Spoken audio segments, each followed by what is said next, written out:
Live. Mhm. All right, good evening, everybody. How are you? If you're around here, you're getting ready for the cold because it seems like it's going to be snowmageddon and ice-mageddon. And got a text a while ago, hell was freezing over. But we'll see about all that. We'll see about all that. But for now, it's 7 o'clock-ish on a Thursday night. So that means it's time for Thursday Night Live at the Gun Shop. And we have a packed show for you tonight. Um, excuse me just a second.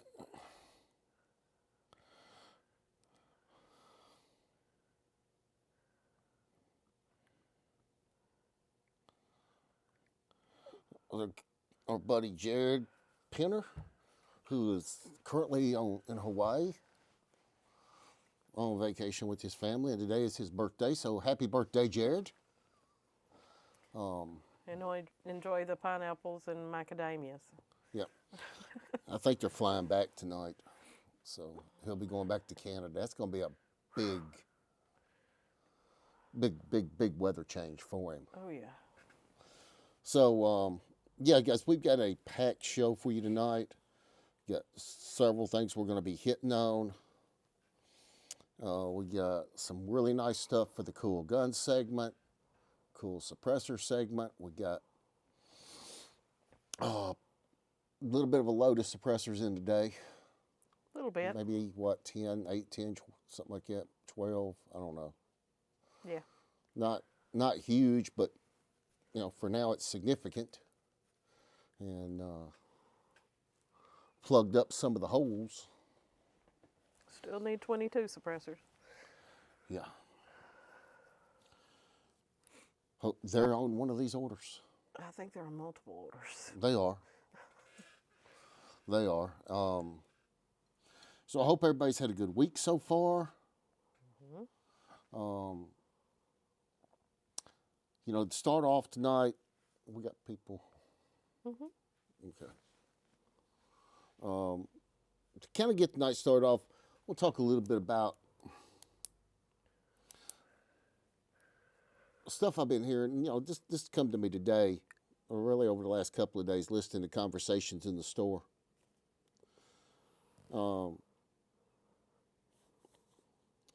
If we get some of this weather that they're talking about,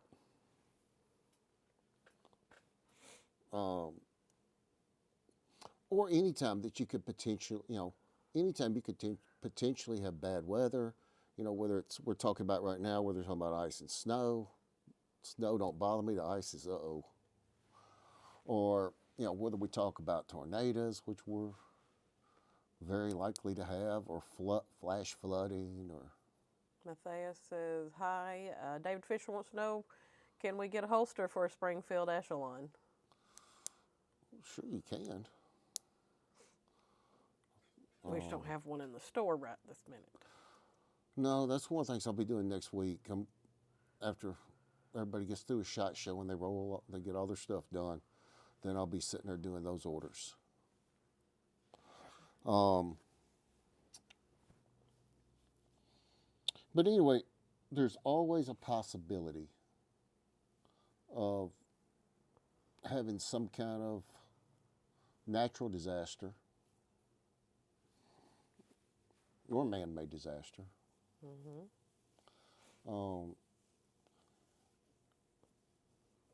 And there's no reason not to be prepared for it.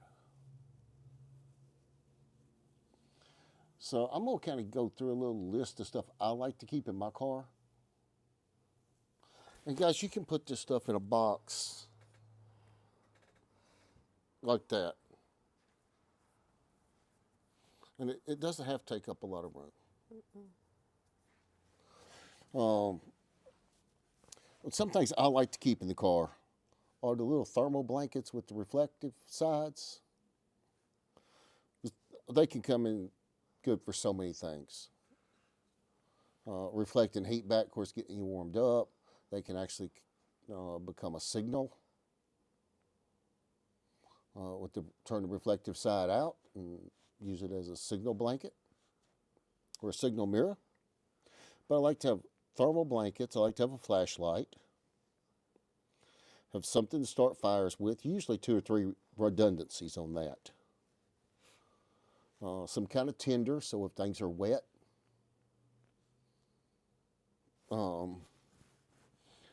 it helps. I'll keep a roll of good fishing line, bundle of rope, a good utility knife.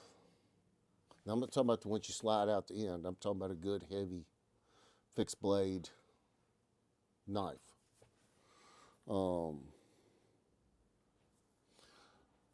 And one of the commercial little emergency kits I bought, it's got a little pot or a little not pot. Well, it's got a pot, but it's also got a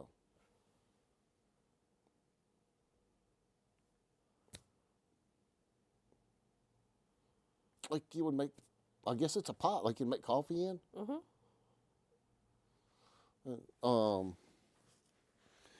Come with a little cup in there. And of course you're going to want some gauze. You're going to want some duct tape if you can get a hold of some quick clot. And then I'll keep a hatchet, one of the little smaller hatchets, and I'll keep a small saw and shovel. The little Glock E tool is great for that. You know what? That Browning kit right there would be great for all that. That would be, yeah, it would. Only got a couple of those left. Of course, emergency food. I like to keep a couple of tarps and a good sturdy change of clothes and a radio. Now, I prefer the light radio combos they're so hard to find anymore that they don't take batteries. You wind them up and it creates the charge inside. Adam Bradford suggested a tourniquet. Yeah. I think we got a couple of those. With your quick cut, your gauze, some of the stuff in here, you could easily make a tourniquet. Yeah. There's all kinds of little different things that you can put in and out. I've got that one little commercial kit that I got, and it's got 2 or 3 tourniquets in it.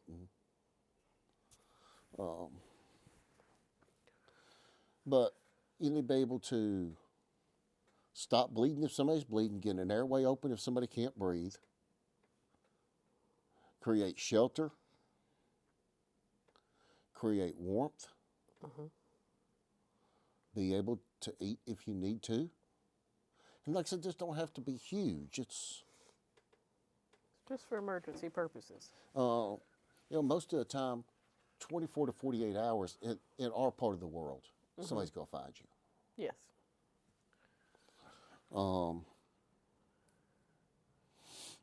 What you want to do is have what you need to be able to be safe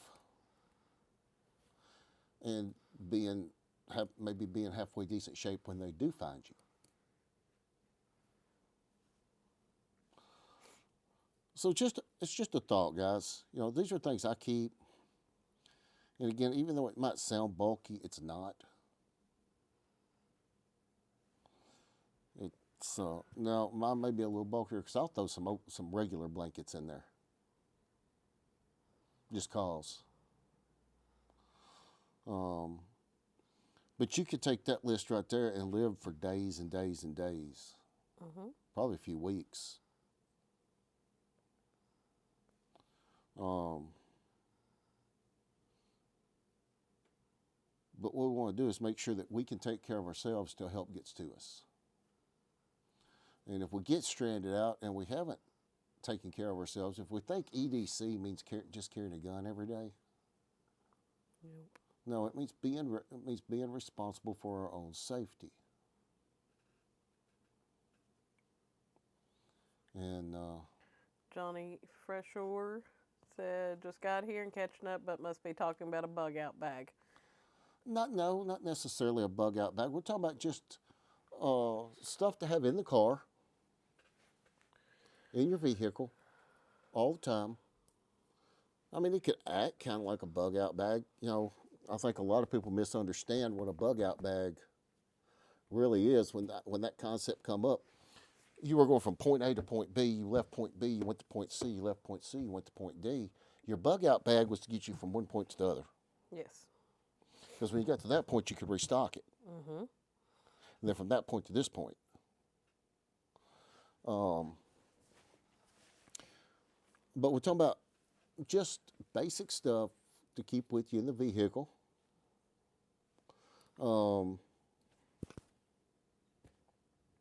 Fresh hour. So that Sorry. you can. Pronounced its name wrong. Oh. So that in case of emergency, you can take care of yourself or somebody with you. And provide your own safety. Because we're all responsible for our own safety. Now, in here, I didn't say anything about a gun because most of the people that's listening to this are going to be carrying one anyway. Mm-hmm. But, I would hope so. If you put something in there with a few extra rounds of ammo or something, it's not a bad idea. Mine's a stainless 357. That gets in there because, you shut. It's going to be real hard to shut that old wheel gun down. And I know how to shoot it real well. You do. So, I don't know. You guys can kick in your thoughts about that. Just something I thought I would throw out there for you. Again, EDC does not mean just what gun we carry. It means being ready to protect ourselves or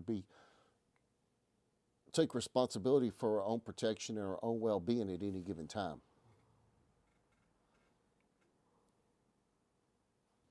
And that's just some really simple stuff you could do. And there's nothing there that costs a lot of money. Mm-mm. I would dare say for less than $200, you could put this whole thing together. Yep. Maybe not with a stainless 357, but the rest of it. So guys, chime in, see what you think. Just an idea. Maybe get the brain juice flowing or get a conversation started. So we're going to move on from there. We're going to talk about probably one of the most popular parts of the show. What's going on with the NFA? Yes. Well, wait times. I have never been so happy to be wrong. I would have bet you every dollar I had that right now we'd be looking at 6 and 8 month wait times. We're not. And we're not. And I am so happy to be wrong. Yes.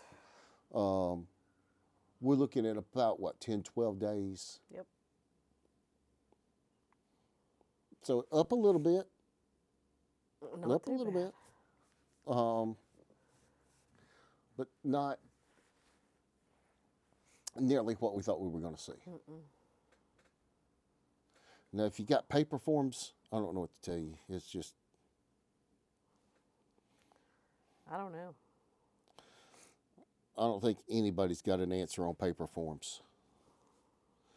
But, right now, new processing, we're seeing 10 to 12 days. And we seem to be getting, like several a day back. Oh, yes. And, Got a few back today. so we're starting to get a little room left back there, or made back there. A little bit. Well, it's actually filling up as fast as it's coming out because people are buying suppressors like crazy. That's true. And pricing's edged up some. It has not, again, I'm glad to be wrong at this point. Mm-hmm. I don't think I'm going to be wrong overall. But I thought at this point in the game we would have seen a little more price increase, and we may.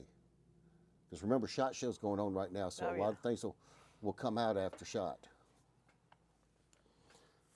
But right now we've seen some marginal price increases. Nothing, we have not seen that 30, 40, 50, 60% that was being forecast. Like I said, hold your breath. I don't know what's going to happen after SHOT and after all that settles out. Nathan Smith said hopefully government doesn't shut down again. Yeah. And Adam Bradford, now if the companies can just keep up with the demand, that's where we're having an That's issue. where we're going next. Pricing, like I said, has went up a little. I expect it's going to go up a little more. But right now it's not as horrible as I thought it was going to be. Johnny says, yes, you're definitely going to have to come by and discuss your options. Robert Rouse says everybody's producing cans now. We will see. That's another scary scary. point. You're right. There's a lot of people jumping in the market. And there's a lot of people announcing that they're selling cans, but actually they have no product. Mm-mm. They'll get a run of product and it's getting out, and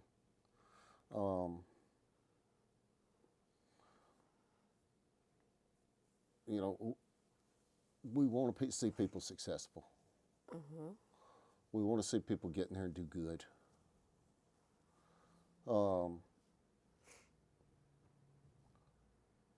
But I'm going to tell you, a lot of these new companies, I am leery. Mm-hmm. We got people out here making cans out of polymer. Hey, John. Literally, we have people making cans out of polymer, putting polymer guts in them. Because they're trying to get below the $200 mark. They're trying to get cans that they can sell below the $200 mark. That sounds disposable to me. And, well, no, it don't. Sounds like somebody's going to get hurt. It's a possibility, or at least some really bad hurt feelings. Because people are going to have to understand with that stuff, it's going to have a lot of limitations. A lot of limitations. And it's point blank, I don't believe I want a polymer suppressor. I don't believe we'll be selling any polymer suppressors. No. I'm having enough problems having to swallow 3D printing. But availability. Our gunsmiths thread barrels. So just come and bring your gun by, and they'll measure your gun and tell you if it can be done and how much it'll cost. Okay. So availability. Like I said, yes, and there's a lot of people out there that's trying to direct marketing to the public with cans. A lot of that stuff going on. I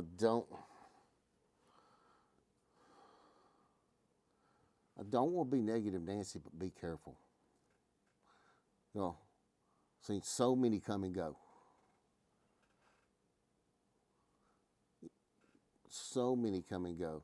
Everybody's trying to come up with their neat little niche for themselves. Like one place I think is painting them pink. What do they call it? Whisper chick or something. Yeah, something like that. Okay. How do you But feel can you about make a can? How do you feel about Inconel being used as a material for cans, 3D printed Inconel? Inconel is a good material in cans. We sell ones that, do we not? We sell a lot of Inconel. And I'm sure metal 3D printing is going to be wonderful. But you're still basically taking a powder and somehow or another pressing it into a solid. I mean, I don't understand how it works, but this stuff's basically powdered or then you're making a solid out of it.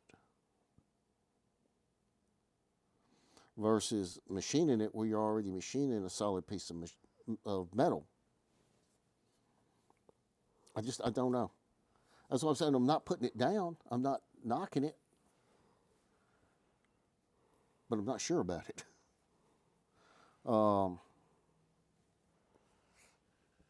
Do I have a printed can? Do you own one? Don't think so. Maybe I need to, just to see. Well, you got some choices. Because we're going to talk about one here in a minute, and it is a printed can. Are you talking about this one right here? When we get to the cool suppressors. And it looks cool. I believe the last time we had these in, we were calling them bougie. You know, one of the things that the 3D printing does, it allows geometric designs and shapes inside the suppressor that you can't machine. Correct. And it gives you some ways to work with it that you can make it look really cool. What I want to know is how's it going to stand up. But overall, availability is not great. When I go looking for the stuff that, you know is going to hold up, it's going to be solid, it's established its reputation for its quality. If it's anything you really want, it's sold out. Yep. Hey, Eric. If we go looking for ABs, I think we got 3 in today. A10s. Primals. Primals are next to impossible to find from dead air. 46Ms, 36Ms. The moderately priced quality 22 cans like the Scoundrel or the Sparrow or was it the Mustang? Some of those that we know are quality cans at a reasonable price. They're not out there. There may be some in the retail world. There's nothing in the wholesale world. So availability is doing exactly what we thought it would do, and it's dry up fast. How many Canic Radian Primes do you have on order? None. Robert Rouse asked. None. I don't even know what it is. I don't either. Is that a gun? I know that's bad. I don't know much more than suppressors and certifying over the past few weeks. That's my extent. And honestly, I've looked at a lot of the neat stuff that's being announced from SHOT Show, and it's like, it's just taking existing models and tweaking and tuning them. He said it's a gun. I really haven't seen anything in the new stuff being announced that makes me want to jump up and down. We'll have to check out the Radian Primes. Yeah. Are you wanting to order a few, Robert? Because we'll order them for you if they're available. So, waiting times, pretty good news there for what we expected. Pricing, we got pretty good news compared to what we've been expecting. Availability is exactly what we expected. Yes.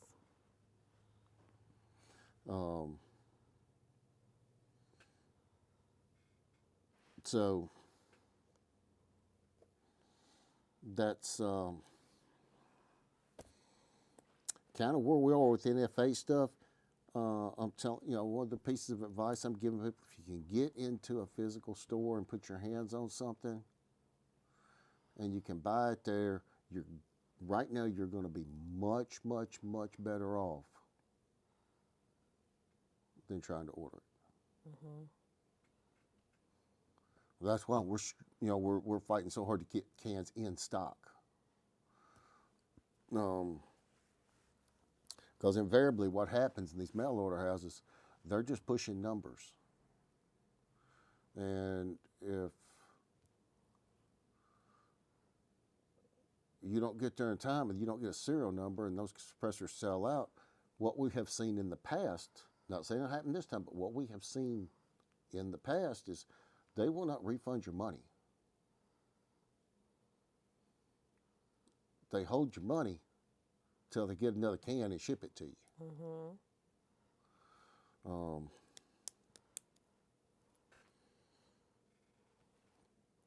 That's kind of crappy. It is. But we've seen a lot of it. You're right. Probably going to be hard to keep any cans in stock with everyone trying to get a new one now. Get one now. Yeah. It's an everyday. It's literally a part of every day or every night. Going and looking and seeing what's throughout available. the day if you got 2 minutes. Yep. And it's just like when we go over, if we look, and let's say, for example, I'm looking and I say, oh, man, he's got 9 primals, or there's 20 primals, or whatever. If I don't buy it right then, they're going to be gone. I ain't going to get them. Because they finna be up and gone.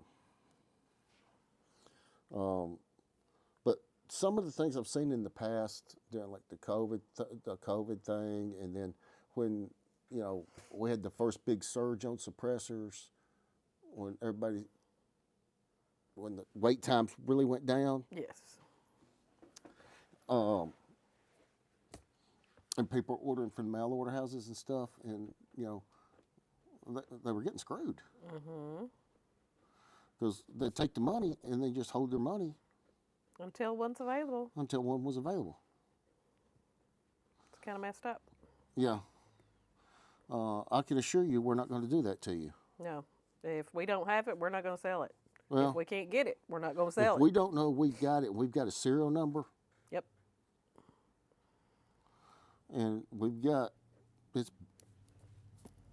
that can. We're not going to take your money. Nope. So that's kind of where that is with NFA right now.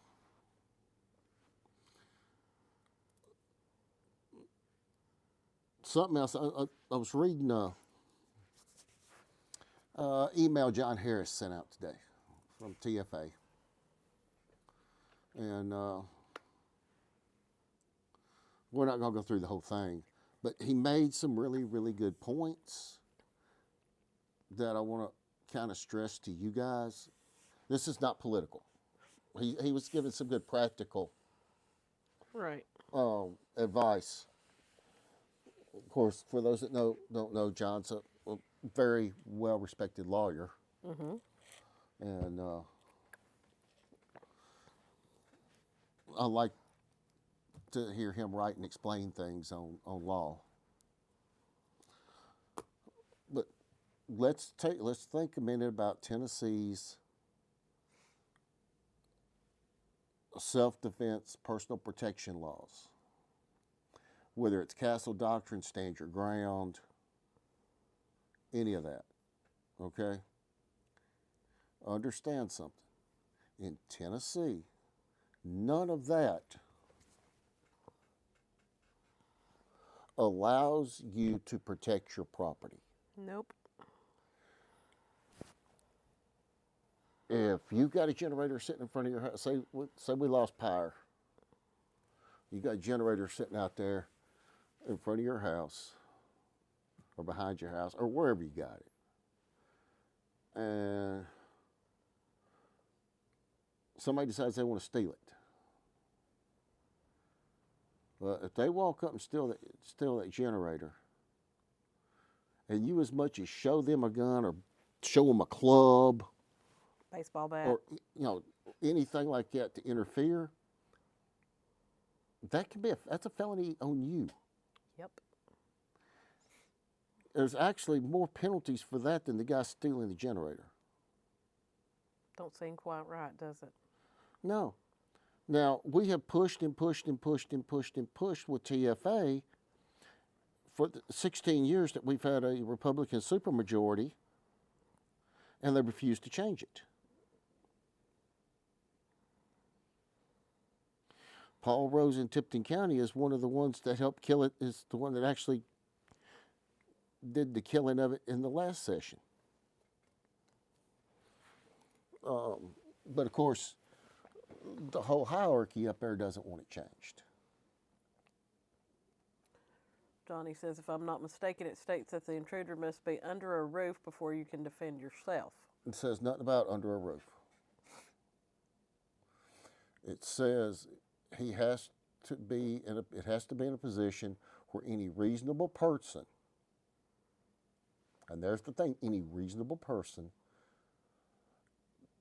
would be in mortal fear of death, serious bodily injury, or sexual assault.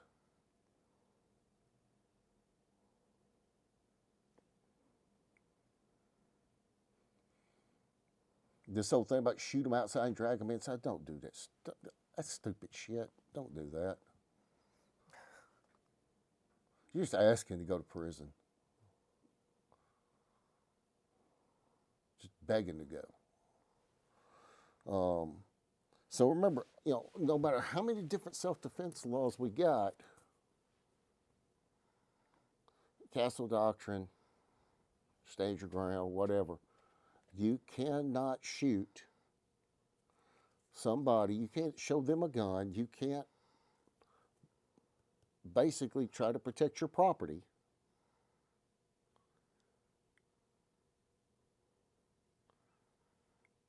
and not be committing a felony.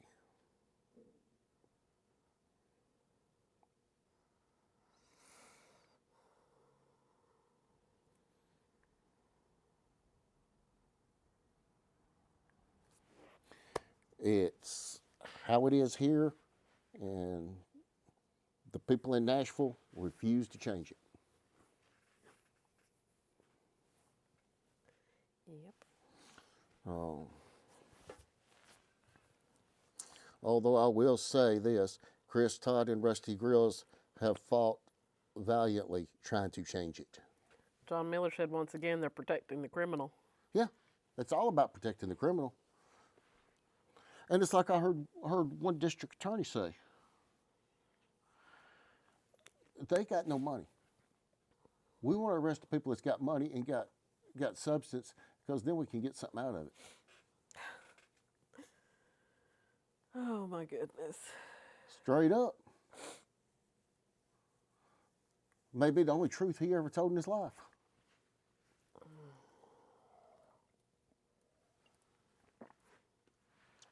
But anyway, remember, none of Tennessee's self-defense statutes, Castle Doctrine, or any of that allows you to protect property. Johnny said, seems nowadays the criminals have more rights than the lawful people do. Actually, they do. Yeah.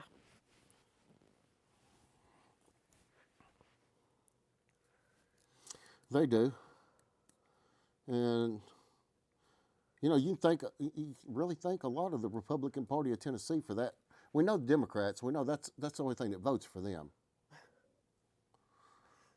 They're so far gone. There's not even a political party anymore. But you can thank the Republican Party of the state of Tennessee for the rest of this mess, because they've got the power, the time, and the ability to fix it, and they refuse.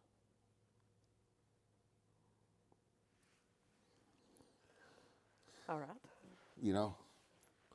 So anyway, I don't want to get political.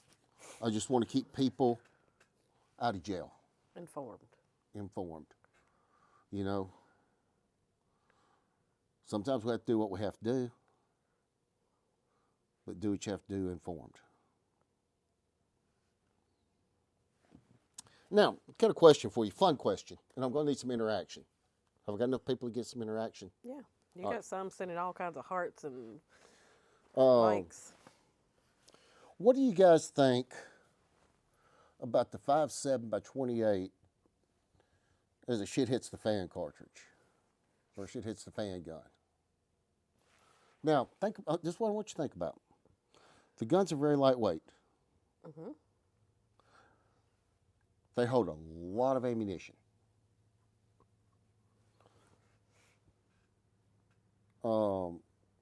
Rifle and pistol combos are easily available to put together. Mm-hmm.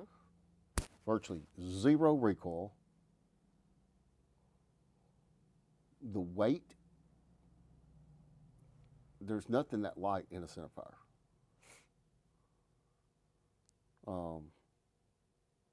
It's not much more weight than carrying a box of 22s.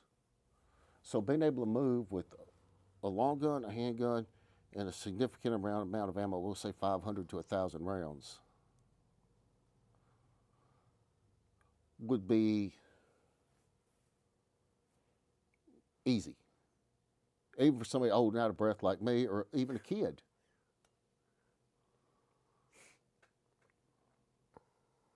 Where if you try to put, say, 1,000 rounds of 9 in your backpack, Whew, that's going to get heavy.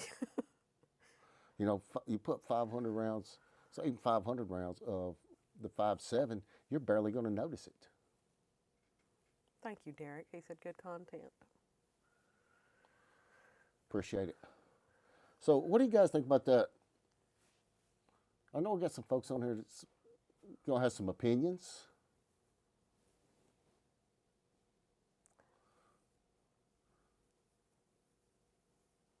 Chris Lawler, light, flat shooting, fast round, ton of ammo at once. Yep. It's even out of a handgun, it's pretty flat at 200.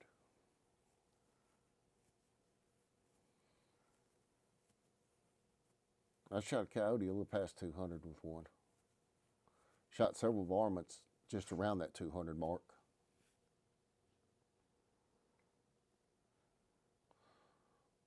Interesting, huh? Kind of interesting to think about. Johnny says definitely going to have to check into that. Haven't done research on that round. Matthew Orman wants to know, can you show us one for reference? Can you? Maybe. Excuse me. I'm going to walk off camera. I'm not running around there. That leg working? It's talking to me tonight.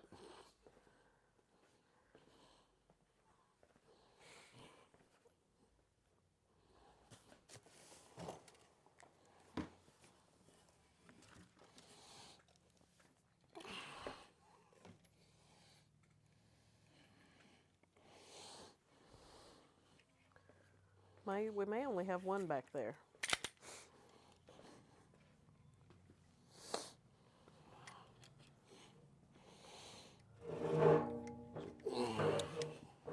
This is Ruger's offering. Called the Ruger 5.7.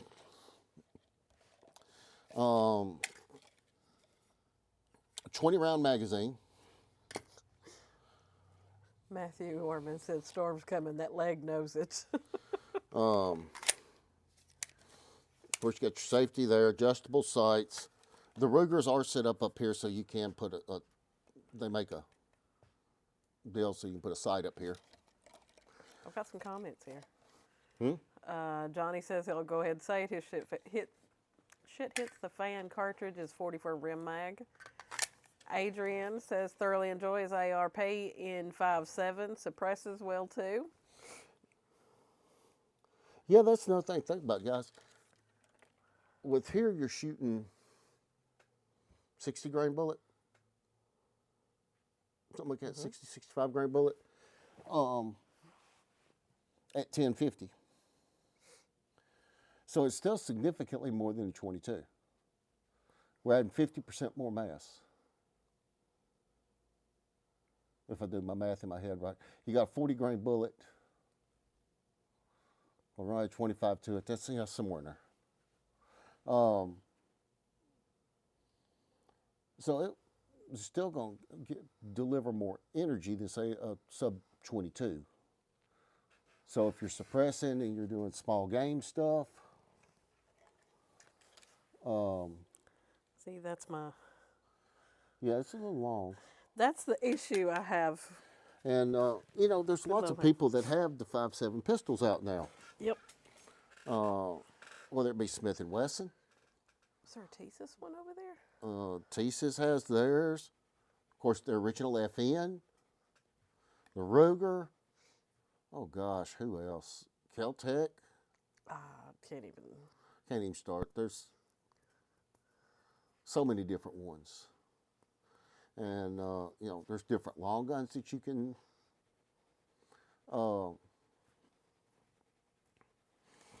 do in it. So, I think it's something that bears thinking about. So, you guys got any comments or any ideas or any feedback on that? No? Oh, we gotta wait and see if anybody says anything.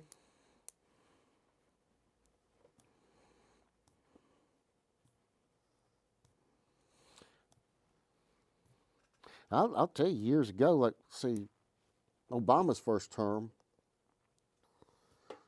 I always had a 5.7. Of course, the only thing out then is you had the 5.7 pistol from FN, the P90, and CMMG was putting a little stuff out for ARs, to convert ARs. Adrian said 22 long rifles cheaper. It is. Johnny said definitely coming up there again soon to discuss.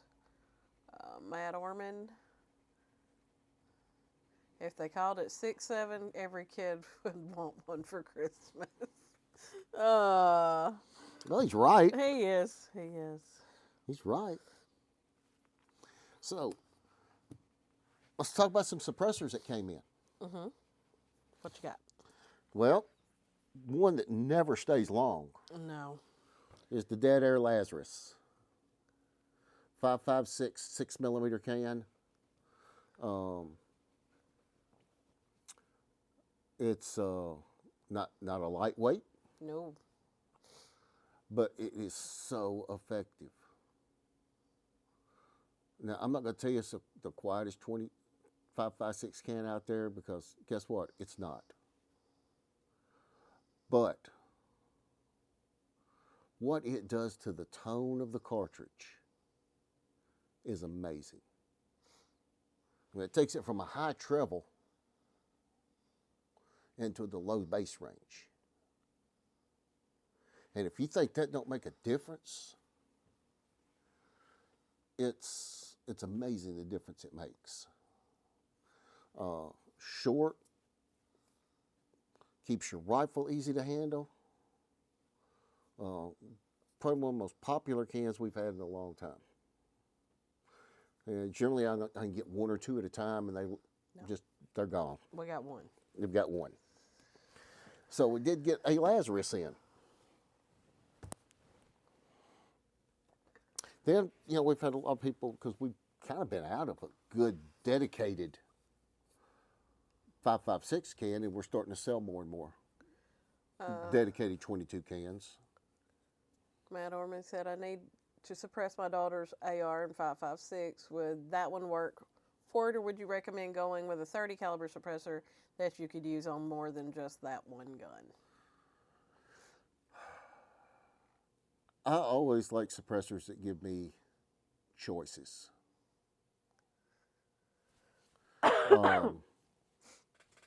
Especially if you don't have any already.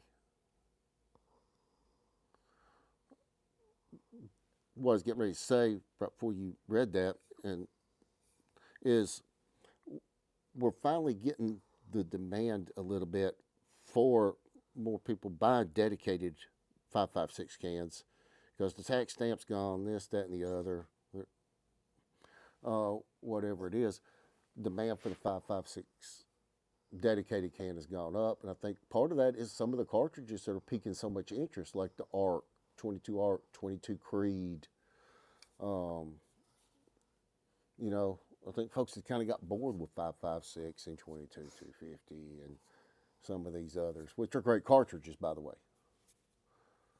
But you know, you've got a couple of you got some stuff coming in the market that's really added something to the market. It's not just repetitive of the same. And folks are recognizing it and enjoying it.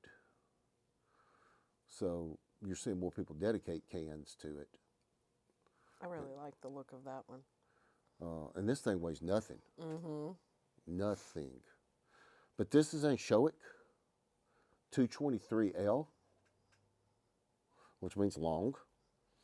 And, you know, we know that if everything else is the same, if everything else be equal, volume equals quiet. How much gas can we trap and keep from hitting the air? And that's going to trap a lot of gas. Now, to go back to the question we just got, it really kind of depends. Do you already have cans? Do you have 30 caliber stuff already? If so, a good 30 caliber can makes a lot of sense. A lot of sense.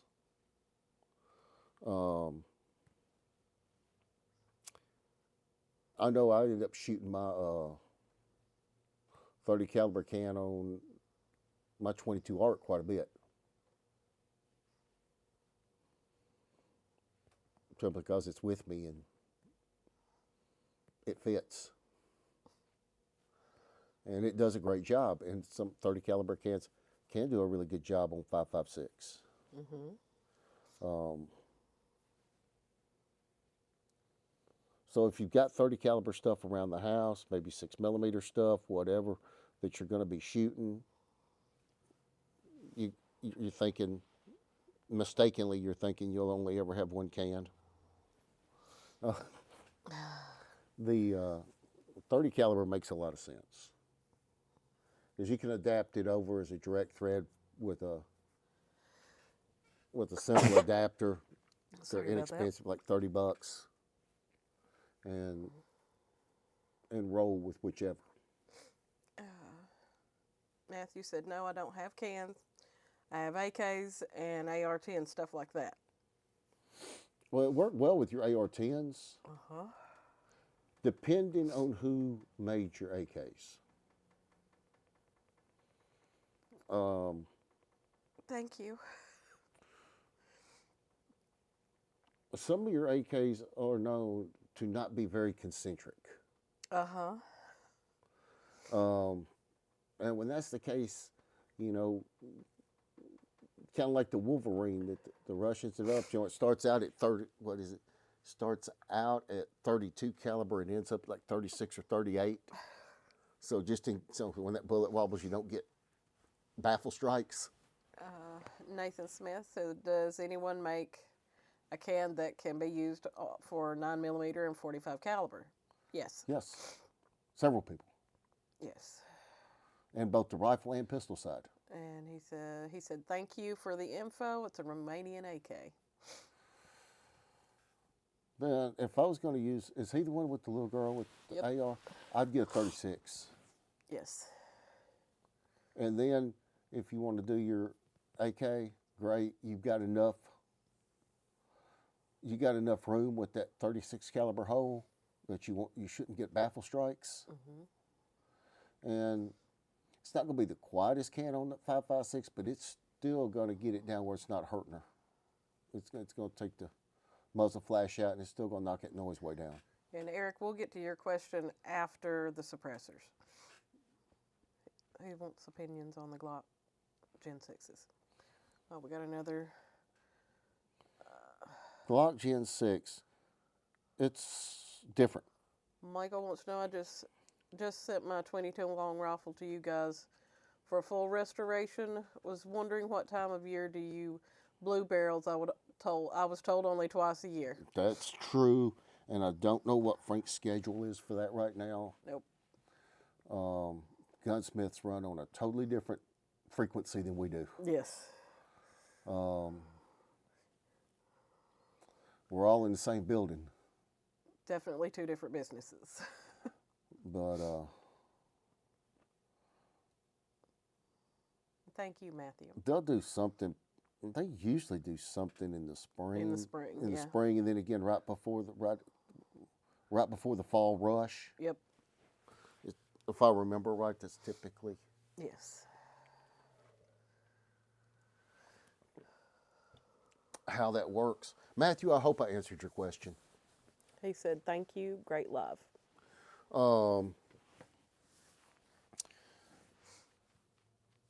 Was anybody else waiting on an answer for a question? No. Okay. You can go to the next one. So, here's our bougie can. Give me a box for this thing. The boxes are bougie. Even the boxes are bougie. And This is from PWS, Primary Weapon Systems. This is a 5.56 can. I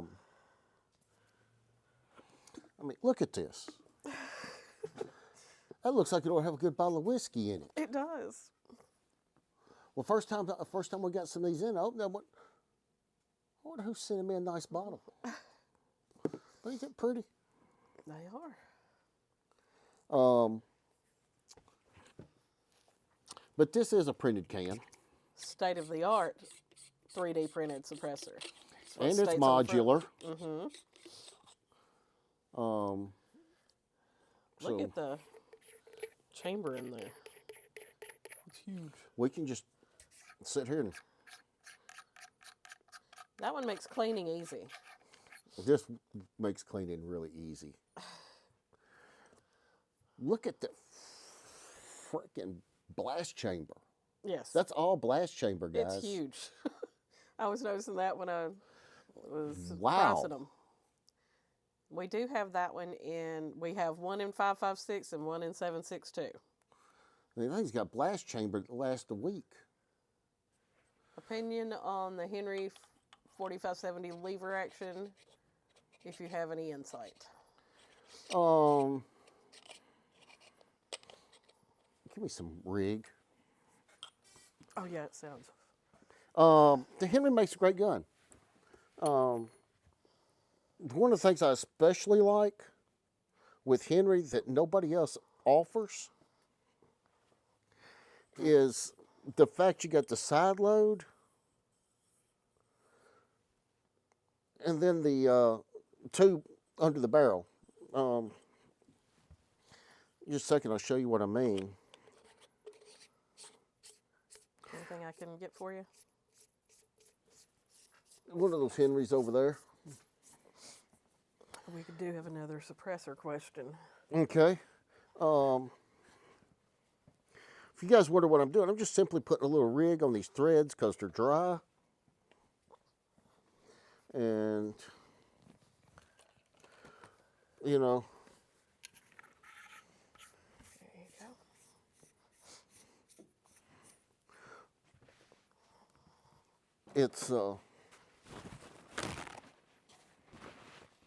it's You're probably going to need that. you know, it's just cheaper to do things properly than to tear things up.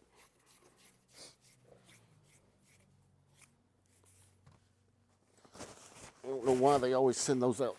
Everybody does it. It's not just know. these people. There's not a company out there that puts a little grease on them threads before they send them out. Now, the downside to using rig for that is sometimes when you're shooting and it starts getting hot, it looks like you got baby poop on your can. That's true.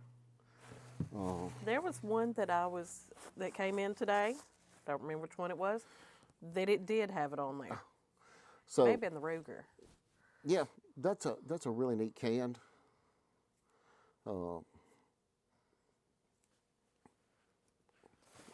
Somebody get in here, get lucky and get it. Now, getting to your question about the Henry, here's what I like about Henry. You got your traditional side load here, right? Uh-huh. But we also have this option. To me, that makes this the safest traditionally styled lever action rifle on the market.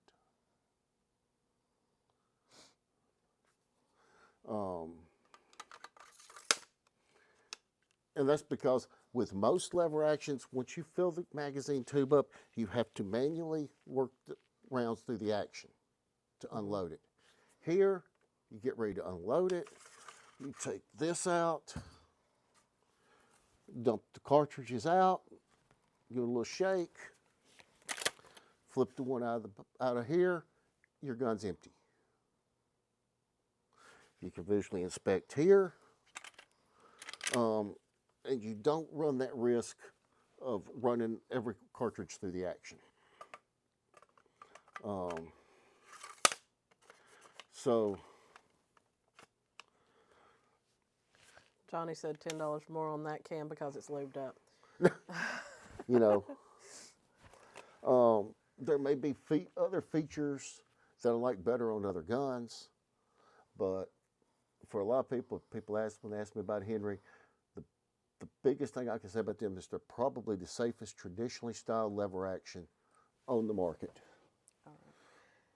Jerry Knoll wants to know, how do you choose a can to know how quiet it's going to be for what gun you put it on? It's black magic and voodoo. You wait for the full moon, you sacrifice a chicken, then you carry the chicken's foot in your pocket until when you go pick out your chicken. No. You are so full of it tonight. Oh my goodness. No. You got some laughing on that one. Honestly, you try to learn as much as you as much as you can, staying out of marketing bullshit. You know, just learning the basics of why does how's the suppressor work, why does it work? You know, the stuff Hiram Maxim figured out a long time ago. And you get into things like, you know, if you're running a skinny barrel rifle and you throw a heavy can on it, you're probably it's probably gonna impact the way the gun shoots. Definitely. More than a lighter can would. What if you were putting that on a tripod? It's not going to matter. Okay. Because anytime that you're putting something on the barrel, you're changing the harmonics of the barrel. But basically, like I said earlier, everything else being equal, volume equals quiet. So what everybody's trying to figure out, basically what the big to-do is how do we put more volume in the same space? That's why you come up with all these funky drawings that you see of how the internal, the baffle systems are changing, especially with the 3D printing. How they're doing different things with the baffles and creating little chambers where they can just push some gas over in here and push some gas over in here. And Johnny said none of them are going to be movie quiet. No. If they were, they're going to be 2 to 3 times the size they are. And he said you would definitely lose distance. So, how do you know? It's just making an educated guess. It's knowing, you know, for me, it's knowing, you know, a little bit about internal ballistics, a little bit about external ballistics, hell, a little bit about car mufflers. And if we don't know something, we're going to look it up and help you. You know, if I've got questions, look it up, or if I'm really wondering about a barrel, I may call my buddy Paul Craddock. You know, many people know much more about barrels than him. I go, hey brother, what do you think about if I put this can that weighs this much on this barrel with this contour at this length? You know, and just get an opinion on it. Yep. And frankly, by answering those questions, and you know, Paul, when he answers them, after a while of asking them, you start to see a trend. Mm-hmm. So now you're getting educated. Heavy cans on thin barrel rifles just generally don't work real well. No.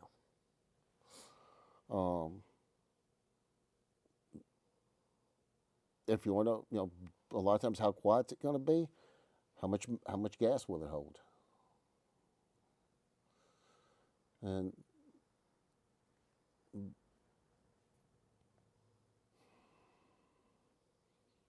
basically making a swag. You know, swag, scientific wild ass guess. I was wondering. Well, no, it's just kind of getting an understanding of how and why things work, and then just the application of common sense. You know, it's like people coming here and I ask a lot of questions. I sell cans by asking questions.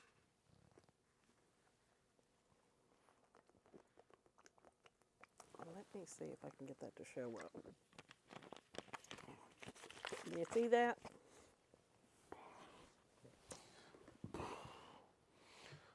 And a lot of times my questions are, what kind of barrel profile are you running? What gun are you running? What are you doing here? What are you doing there? And then I take that information and match it up with the best can for what you're trying to do. Yep. Do you occasionally get a can and a rifle that just don't go together? Yep. Yes, it has happened. But I find it more over him firing the center fire. You're welcome. Now, also understand that when you put a can on a gun, and let's say you got that gun zeroed without the can, and you put a can on it, and your point of impact moves. Okay, that does not mean the can's affecting the accuracy of your rifle. Did your group size stay the same? Did it get tighter? Okay. By changing the harmonics, we may well change the point of impact of your rifle. But it doesn't mean it lost accuracy. What your groups look like, that's going to tell you about its accuracy. We can always readjust the scope to get it hitting in the same, to get it shooting to point of aim with the scope, with the can. What we want to know is, what's the group look like?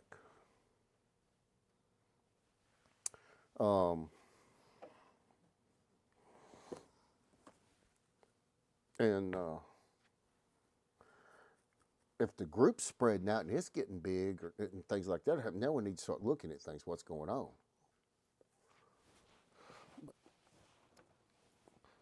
Any other can questions? Have I answered everybody? I think you've answered everybody so far. All right, let's go to the cool guns segment. Yeah, we are actually over an hour. Oh. That's unusual. All right, guys, this is a remake of the Browning High Power. It's done by Inglis, which is owned by SDS. It is a Turkish pistol, but it's probably the better of the Turkish pistols, the best of the Turkish pistols. But can you guys see that? With the color case hardening? Is it showing up? Yes. Is that not just the prettiest thing? I do have another suppressor question. He said, so if I want to get a can, what's the process? You come in and say may set aside about 30, 45 minutes, and I'll walk you through the entire process. You can bring your ID, but we're not going to use it that day. You can bring the gun. Yeah. Make sure it's unloaded. And, yeah, bring some money. Then we'll take care of you. We do all your fingerprints, everything here. Yeah, we'll walk you through picking out your can, help you get down to some options that are going to really work for you, and then once we get down to those options where basically you can't make a mistake, the only real difference is going to be personal preference. Yep. I back out. You pick the can you want, and then you go sit down with Steph, and she takes care of it from there. I do. It's actually pretty simple. So I think we have people drive so far. We do. But anyway. Johnny said, cool gun segment. I'm already broken. Y'all are trying to make go deeper in debt. And Matthew said, thank you. That's just, to me, one of the prettiest beautiful guns out there. They're really, really slick. Feed great right out of the box. like Nighthawk Custom or Cylinder and Slide are very picky about the guns they do their work on for the high power work. Contacted both, asked them about these, and they're like, absolutely, we'll do one. That's awesome. And they're like $500. Really? Yeah. It's not only is it a really cool gun, beautiful gun, but hell, they're affordable. So, if you want to look good, shoot good, and be cool, hey, P35. Then, what else we got over here? The SIG P226 Blackwater Edition. Had somebody ask me today, why is it called Blackwater? I didn't know the answer. I can give you the real answer. I don't know what the marketing answer is. There used to be a group called Blackwater. Okay. They were private contractors. That's Did a lot of stuff for U.S.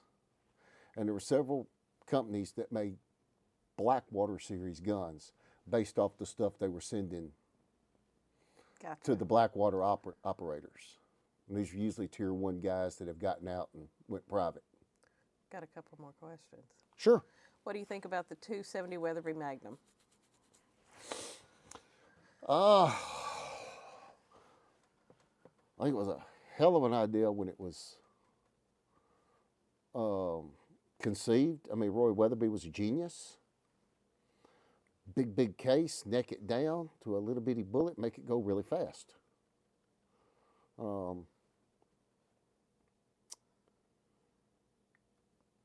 It's proven itself. It's as good now as it ever was. Arguably, maybe better because of bullet selection.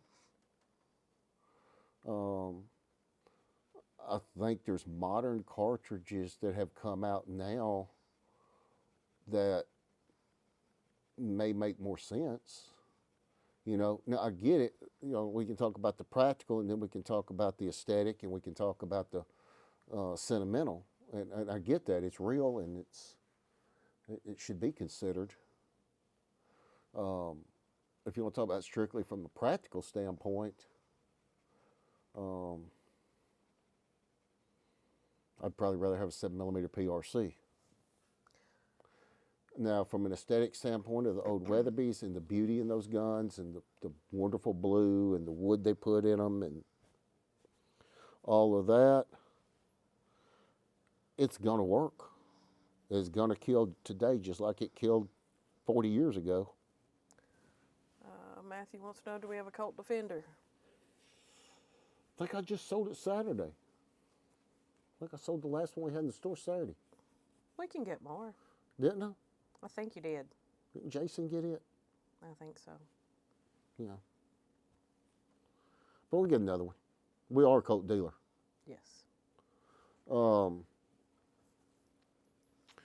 like I said, going back to 270 Weatherby, it's a big case. It's limited for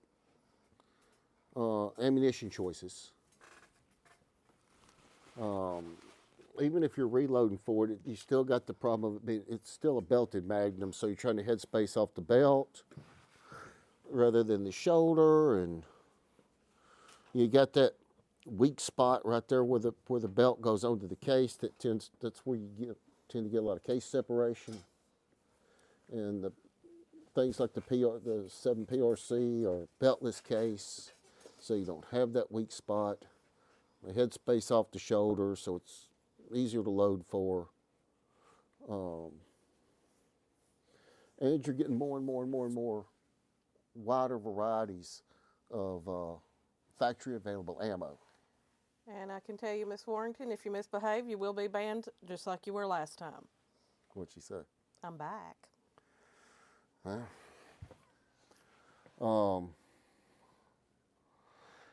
So 270 Weatherby's going to do everything it ever did. It's going to do it just as well as it ever did. And It's just going to be a little harder to find ammo for. A little less selection in bullets, and that kind of thing.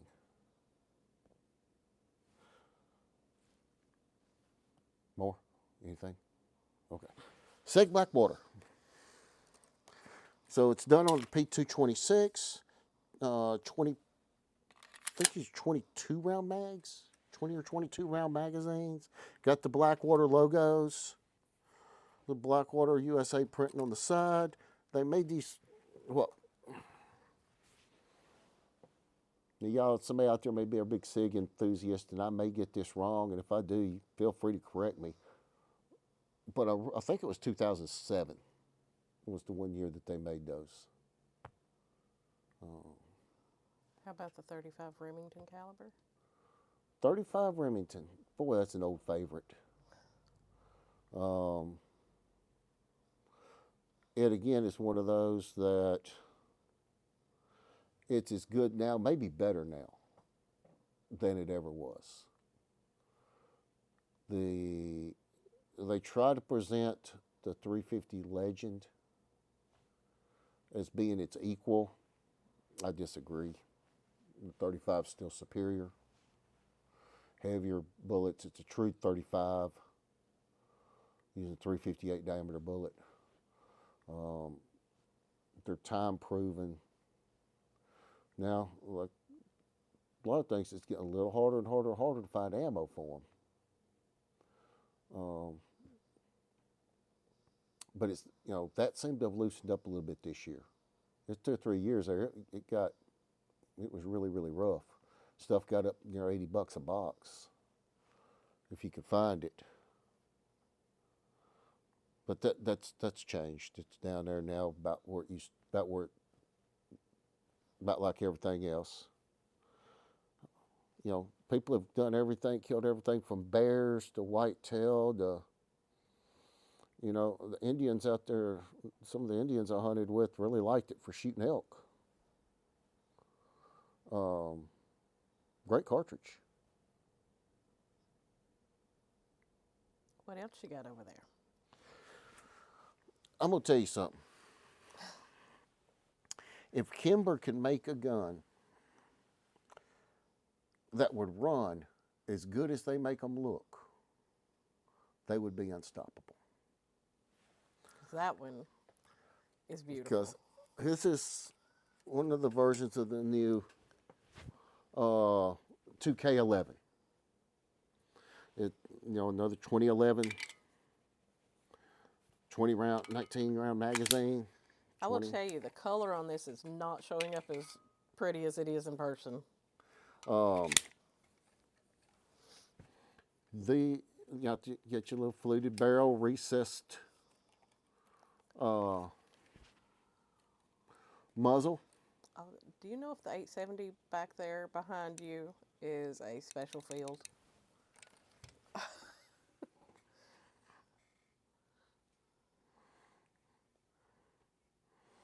I don't see an 870 behind me. Nope. I didn't think there was one back there.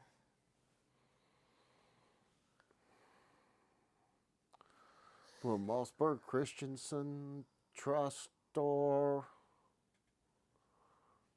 Nope. That's another Mossberg. But no, I don't see an 870 behind me. But no, I don't think I've got a special field right this second. Got several 870s. It's on the other side.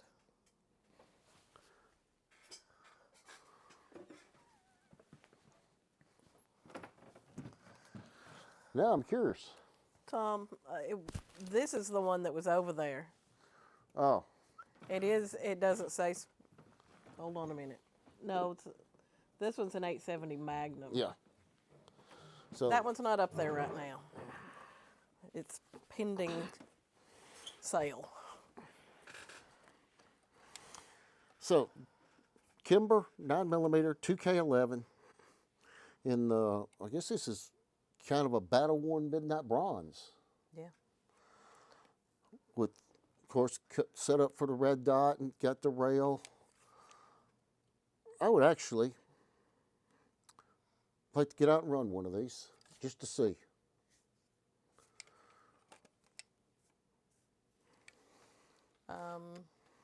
Finding an 870 12 gauge barrel that's chambered in 3.5 is difficult. Very much so. You know, it's a very short-lived gun. And most of them, they didn't make parts. They didn't really make spare parts. Right. They'd make what they needed to build guns and ship them out. So I posted some really pretty pictures of that Kimber that I think. you guys want to look at a little special project we're doing? Sure. Reach behind you right there. Other side. Other side. First rifle you come to.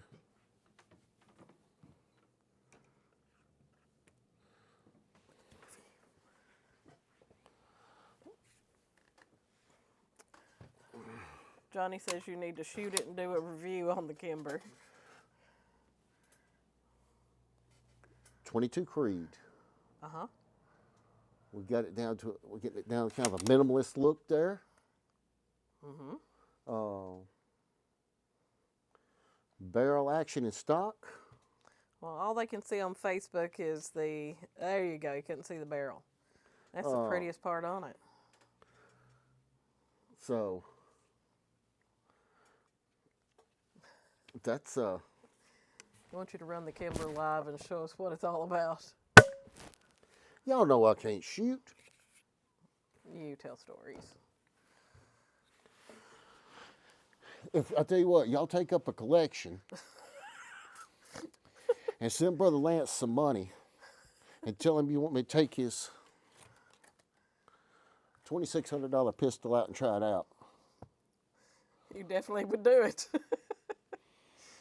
I almost feel bad for touching that one. So I'll tell you the one I really would think I'd like to run is that SIG GTO. And I'm generally not a SIG 1911 fan or 2011 fan. Johnny says he'd shoot it for you. Yeah, I shoot it for myself, but Yeah, that GTO is pretty good too. My issue with the 2011 guns is it's too big for your little bitty hands. It's too big for my little bitty hands. But I'm looking forward to getting out and do this. I'm looking forward to being able to get back out and shoot some more video and get some more shooting videos up on the YouTube side for you guys. He said it needs the white glove treatment for 2600. Matthew said store use that sucker. You just kind of talk Lance into getting it, and then we'll go shoot it. Well, I'm going to tell you, he's wobbling. Oh, he is. He's wobbling. He's why we have that one here. He really, really wanted it. He's wobbling. He'll go by and pick it up. But I'm getting excited. I'm excited about getting this little Creedmoor out and shooting it. The 22 Creed here. That should be fun. That should be a go-getter. Mm-hmm. Moy's joined us tonight. Hey, Moy. Good to have you. So, any more questions, comments, insults? Let's give him a few seconds to... Johnny says he's curious about the Springfield Echelon. I think we have one.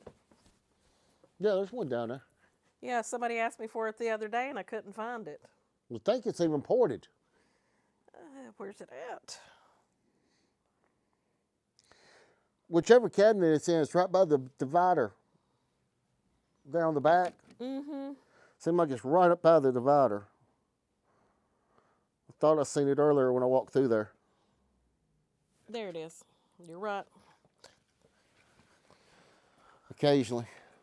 That's still... I could shoot that one.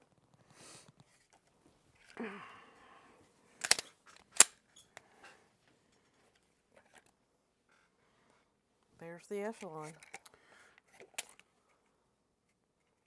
18. Now I'm going to go broke. Thanks, y'all. We have layaway and financing, just so you know. Sugar luck on there. Not terrible. I like how it looks. It's a pretty gun.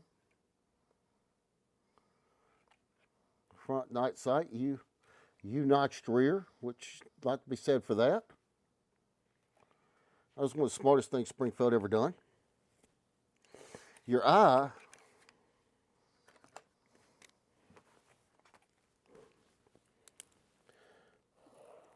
will center in a circle.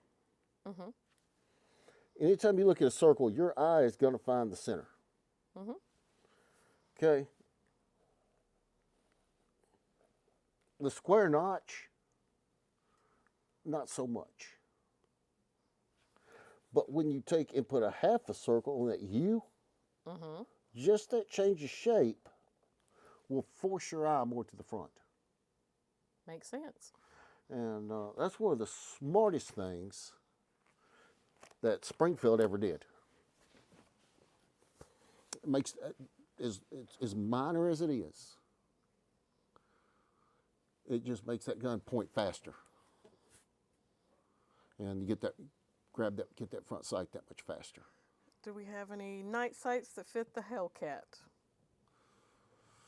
Maybe. Which one? Which Hellcat? Pro or original Hellcat or? And I think it makes a difference if it's got the optics cut or if it doesn't. So then some of the early ones didn't have the optics cut, did they? I'm not sure. If I remember, I may not be remembering right. OSP? That would be one of the newer ones.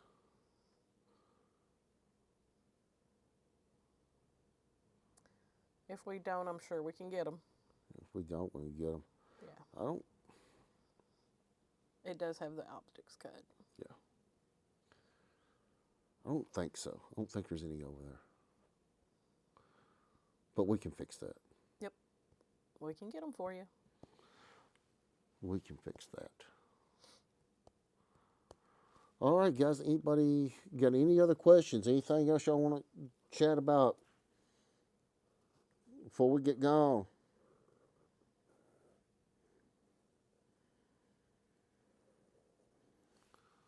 Yes, no, maybe.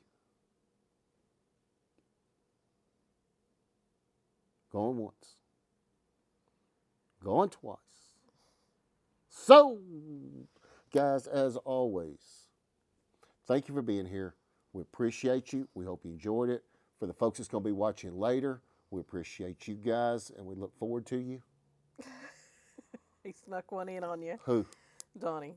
It's my ADC, and I don't like that it doesn't have the night sight on the rear. We can help you fix that. Actually, if you just go through my class, you'll figure out you don't want that night sight on the rear. We'd always tape them up, paint over them. Want the night sight on the front? That's on the front. That's all I want. But to each their own. That's why they make all different kinds. That's right. Again, guys, we really appreciate y'all folks listening later. We appreciate you guys. We're going to be trying hard to work on some new YouTube content, if I can get the words out. So you can check us out over there. And as always, God bless America, and God bless you.